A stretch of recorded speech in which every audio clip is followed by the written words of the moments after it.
Hey, West in the World, it's Thursday, April the 9th, and this week we have entered into the 20th century, particularly through the lens of World War I and its consequences. On Tuesday we talked about and watched a video about World War I, which I termed a grand disillusionment. The idea, of course, was that notion of progress, the optimistic spirit that had been characteristic of the general population in Europe leading up to the dawn of the 20th century, is shattered by the destructive power of this war that was far worse than everyone had anticipated that it might be.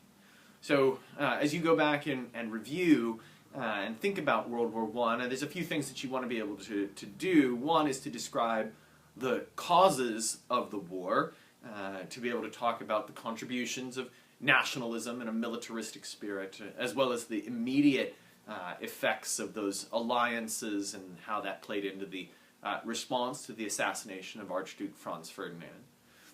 You want to be able to describe why the war had the effect that it did. Why were soldiers like Wilfred Owen, whose poetry we read at the end of class on Tuesday, why were they so shattered by this experience? Why was the war so much worse than everyone had expected it to be? And think in terms of the changes of technology, especially machine guns and such, that made this war so destructive.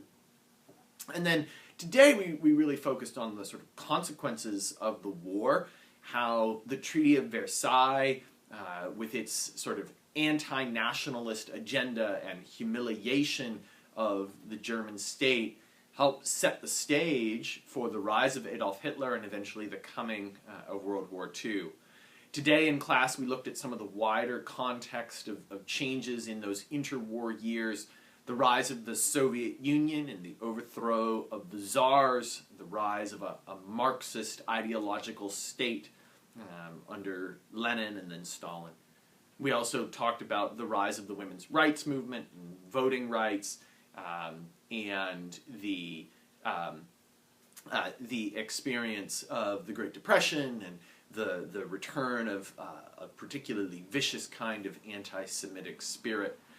All of these things become central to the rise of Adolf Hitler, who encapsulates or seizes upon German humiliation and desire to see the state revived in his vision of Lebensraum, that the great German nation needs to attain the living space that it needs for a great people. And that, of course, is the motivating factor behind World War II, which is where we will be concentrating our attention on Tuesday of next week. Looking forward to talking with you about that. Have a good weekend.